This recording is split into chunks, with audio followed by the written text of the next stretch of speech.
Buenos dias, good day to everybody. I am very excited to be here today for this panel. As you know, our community is one that is very complex, it's very diverse. There's so many dimensions of identities that we have within our community.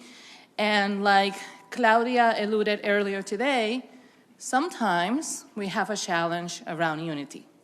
Whether that is at a personal level, or whether that is with the identities that we might represent. The country that we're from, the language that we speak, how we got to this country or why we're here, the field that we work in, all these complex identities are beautiful, they make us stronger and better, but they also sometimes create challenges around how do we present a united front? How do we come together with one voice, one mission, because as you know, we're stronger together. So this challenge is not unique to us, to the Latino Hispanic community. It is seen in other communities as well, and particularly with the LGBTQ community. So today we have two leaders from the LGBTQ community, and we're going to be talking about that.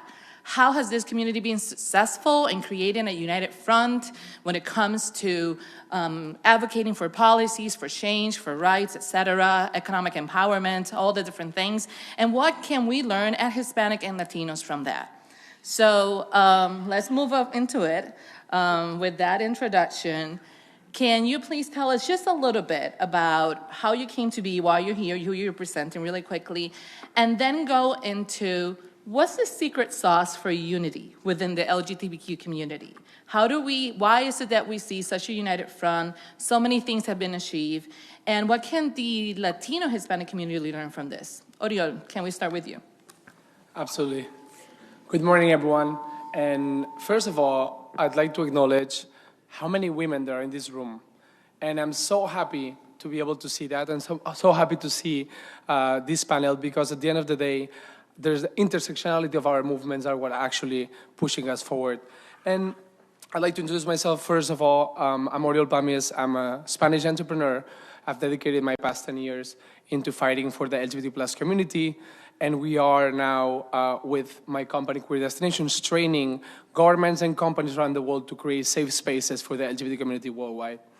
Now, I think that the most important thing to acknowledge is that there is not a possibility to understand the LGBT plus movement without understanding the root of it as the Hispanic push. Here in this city, in 1969, in Stonewall, the Stonewall riots, the Stonewall uprising actually was led by a very important person that is Sylvia Rivera. So the DNA of the Hispanic community is rooted into what the LGBT community has achieved. And I think that that is the very, very, very first thing we have to understand, that there's not an LGBT movement without the Hispanic movement. And I think that we have to understand that who led that main goal for us was the Hispanic community, everywhere in the world, starting with Stonewall. So most importantly for us, it's just to acknowledge that the unity we have to see, the unity we have to understand, we have a common enemy. Our common enemy is ignorance. Our common enemy is the people that are afraid of the different.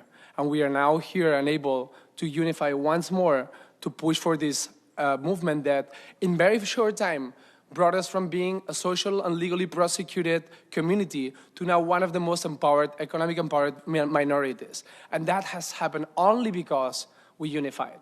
So I think that that's like just the starting point of the conversation, understanding that there's not an LGBT movement without a Hispanic movement, and how we are now elaborating from that to continue achieving goals.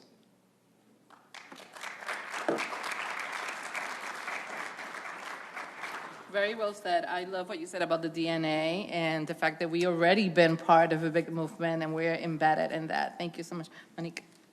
Hi, everyone. I'm Monica Trasandes. I'm the Senior Director of Spanish Language and Latina Media at GLAAD, which is the LGBTQ media organization. And, you know, unity has come in many ways because of adversity. We had to huddle together, as an activist in Portland, a Black LGBTQ activist had said, because we'd been persecuted for so many years, from the Holocaust, you know, when gay men were put in concentration camps, to lobotomizing gay people, to mental institutions, to getting fired, to the AIDS crisis, right? So many things. And today, to being told you can't teach, or that your trans kids can't be who they are, that your doctor, your priest can't help your kids be who they are, the teachers, it's terrible, right? It's a list. It's an ongoing thing, right? So unity has, the irony though is that the people who hate us don't see us as different. They used to just call us all queer before we took back that word. They didn't care that we were LGBTQ. They were like, you're just queer, you're different, we hate you. And that's a terrible thing to have in common, sort of, as my boss Sarah Kate said, except that it gave us numbers. And we said, I see you. Instead of saying, I hate you, of course, I love you, I'm going to reflect love to you, and I see you, right? So it brought us together, and it's a work in progress. I always say unity and inclusion is like marriage. It takes work, right? It's not done. It's always something you have to keep working on. So it's something we work on. But inclusion was also something that was important to some of the key leaders in the movement, like Urvashi Vaid, who was an Indian woman who led the task force for many years, and sadly she died a few years ago. She was amazing, and she always said we have to look for people within our community of different ethnicities, of different classes. We have to empower women, right? She was immediately saying, we have to see each other and empower each other. So it's not just enough to be together huddling for warmth. We have to be together. We have to organize and we have to celebrate. That's the other thing. Organize and celebrate, which we continue to do, right? We're known for Pride every June, but we also get out on those streets every time something's happening. But we get out to celebrate and also to protest. So I think those are some of the few things. It's a great question, I have to say. Just a small sample, right? I was taking notes as you were speaking. Just so many things were coming to my mind. And, you both mentioned ignorance, and you also mentioned adversity. And I think sometimes the fact that there are forces against us, all of us, that brings us together, right? Because we recognize that we need to have a united front. And then you also said celebrating. I think that so oftentimes we focus on the things that we might have different when there's so much that we have in common. I remember that I once talked about diversity, and I said, we can sit here and talk for days about all the ways in which we're different, but if we were going to talk about all the ways that we're similar, we would sit here for years. And that's really an important thing that we really need to understand. So, Oriol, you mentioned it before, Latinos have been part of the DNA of the LGBTQ movement from the beginning. What are some examples that you can give us about that intersection of Latinx and LGBTQ, where maybe there's been moments, other than Stonewall, where we have come together and we have been successful? I think that, I think adversity brings us together stronger.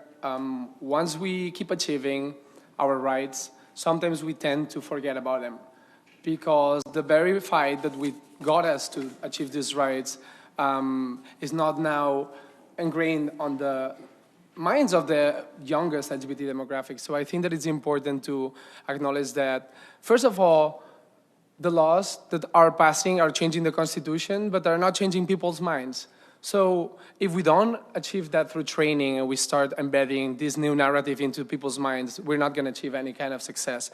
But I think that adversity definitely brings us together. And I want to remember the Pulse Orlando incident, the terror attack that we suffered in 2016, where 49 people were killed, 53 people were injured. 90% of the victims were Hispanic. So that was not only an attack on the LGBT+ community, but also into the Hispanic community. And there's so many layers of adversity that we have to face. But I think that that is a great example of how, as a community, we brought us together and we transformed something that was terrible that happened into a movement that after the event actually engaged with new foundations, new civil rights organizations that actually are working tirelessly to make sure that it's not something that is repeating again. But definitely I think that, and I love what you said, there's so much more things that are unifying than the word separating us. We are fighting different fights, and I think that we have that very clear. But learning from movements like what happened at Pulse Orlando, I think is a great example of how we are able to turn something terrible that happened to us into something that is now inspiring and getting the people know, especially the younger demographics, that the rights that we have right now have been fought by literally the tears and blood of many other people that came behind us.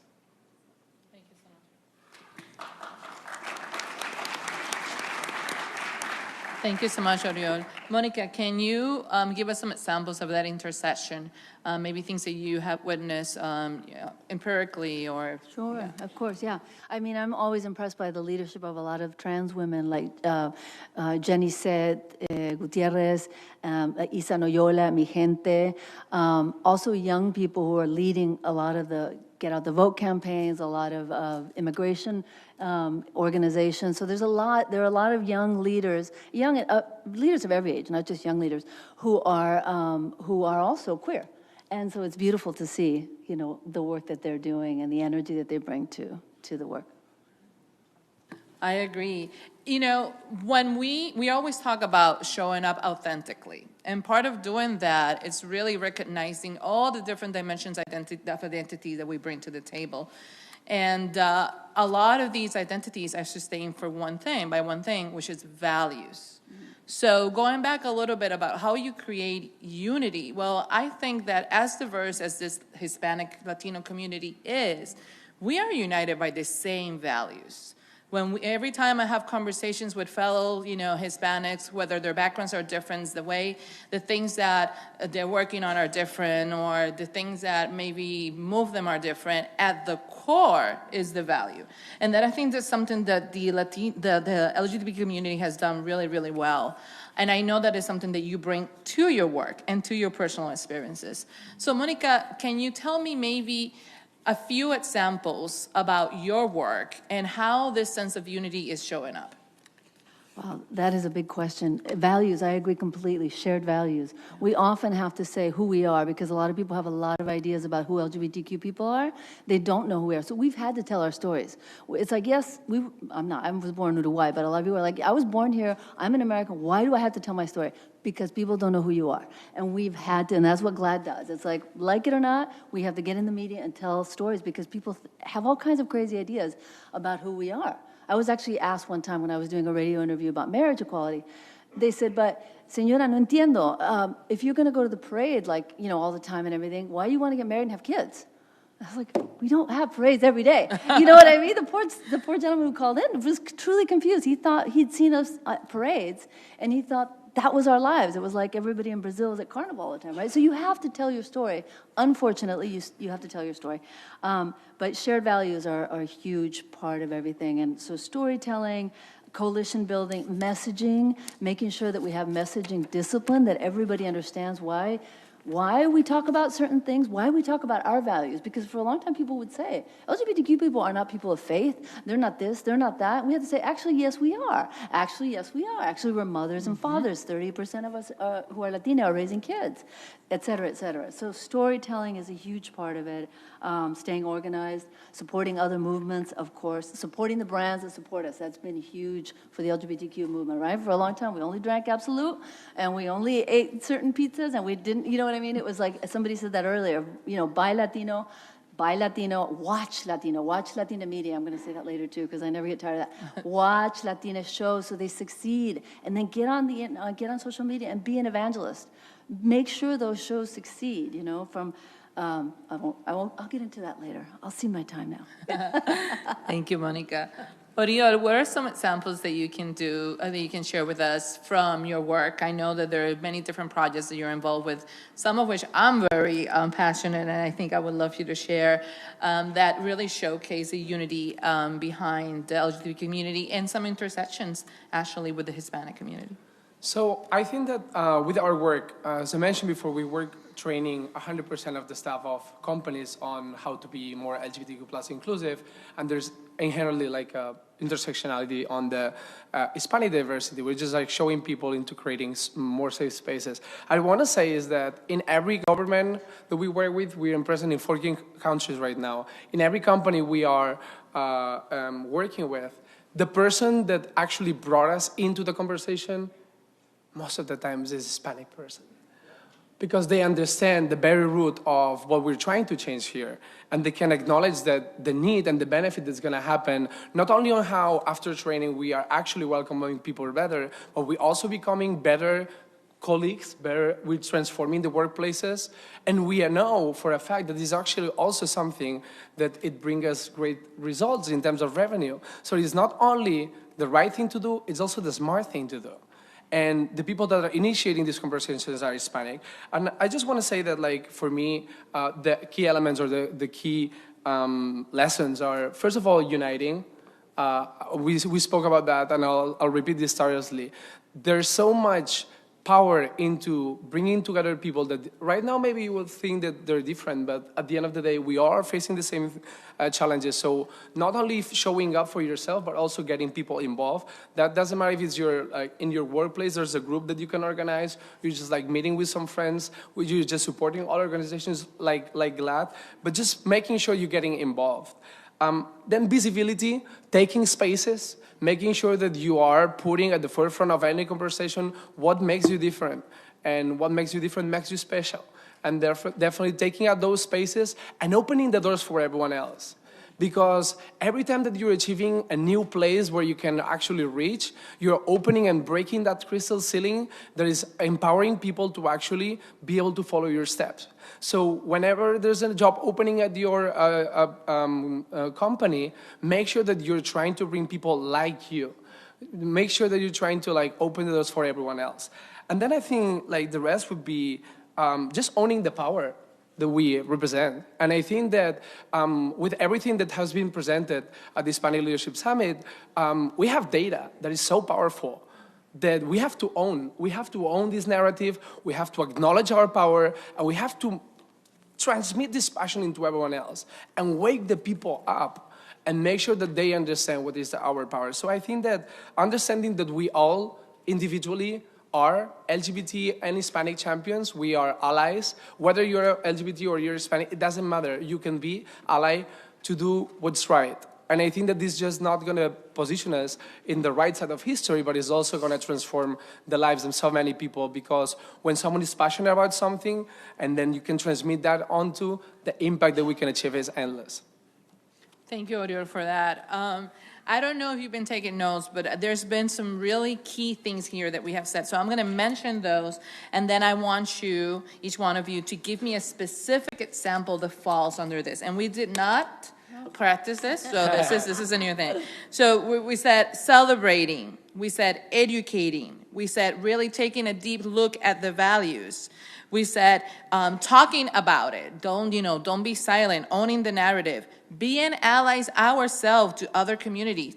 Supporting the brands that support us, but also not supporting the brands that clearly do not support us, right? Like sometimes the non-action is the action. Really making ourselves visible. Believing in the data. Sharing the data. Getting other involved. If you're involved, getting other involved. So among those things, I want like one example of something, an initiative or something that you have done. Monica, let's start with you. Oh my gosh, wow. Well, I'll go into, the idea that differences do not preclude unity, right? Unity of purpose. We have unity of purpose. So we can have differences and celebrate those differences and lift them up. I brought this little poster that I found at the GLAAD office. I didn't even know we had it.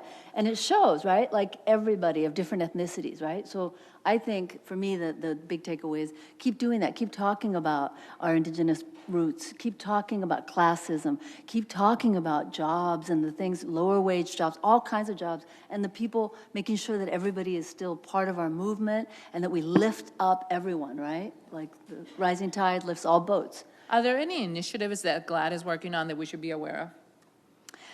We're always working on get out the vote and training people to tell their stories, right? So, and we do that across movements. Like we train people at companies, corporations, at different organizations. They don't have to be LGBTQ, because we'd like to take everything we've learned about storytelling over the years and share that with everybody. So let me know if you need anything from GLAAD. Happy to help across movements, because that's huge, right? Like, so that people are comfortable telling their stories in English, in Español, en los dos, whatever it is, so that, people know us through the media. Because GLAAD's thing is, you tell your story in one camera in CNN Español or Univision or Telemundo, and you've just reached 20 million people. So it's really important. So yes, media, I would say ongoing media storytelling is everything for us. I love it.